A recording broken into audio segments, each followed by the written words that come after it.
আমি আজকে মশার সাথে সাক্ষাৎ করছিলাম। আমি তাদেরকে জিজ্ঞাসা করলাম, তোমরা ময়লা পানিতে ডিম পাড়ো কেন? মশা বলল, কারণ ভালো পানিতে ডিম পারলে মানুষ সিদ্ধ করে খেয়ে নিতে পারে। আমি তাদেরকে জিজ্ঞাসা করলাম, মশার কোয়েলে তোমরা মরো না কেন?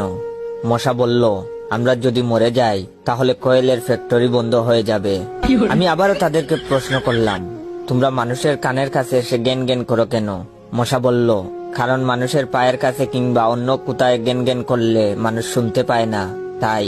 আমি তাদেরকে জিজ্ঞাসা করলাম, আমি শুনেছি পুরুষ মশারা নাকি রক্ত খায় না, তাহলে ওরা কি খায়? মশা বলল, পুরুষ মশারা শুধু বউয়ের বোকা খায়। আমি বললাম, মশারা কামড়ালে মানুষের ডেঙ্গু হয় কেন? মশা বলল, মশারা কি শুধু মানুষের রক্ত নিয়েই যাবে, ওদের কিছু দিবে না। মশারা এত স্বার্থপর নয়, তাই মানুষকে ডেঙ্গু উপহার দিয়ে যায়। মশার সাথে সাক্ষাৎ করার পর আমি মশার উপর রিসার্চ করলাম।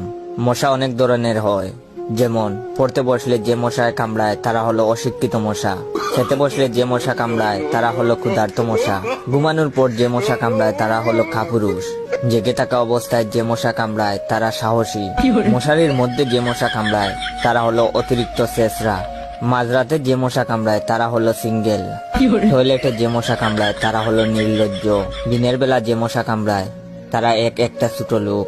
আমার এই ভিডিওটা দেখার সময় আপনাদের যেই মশাগুলো কামড়ায়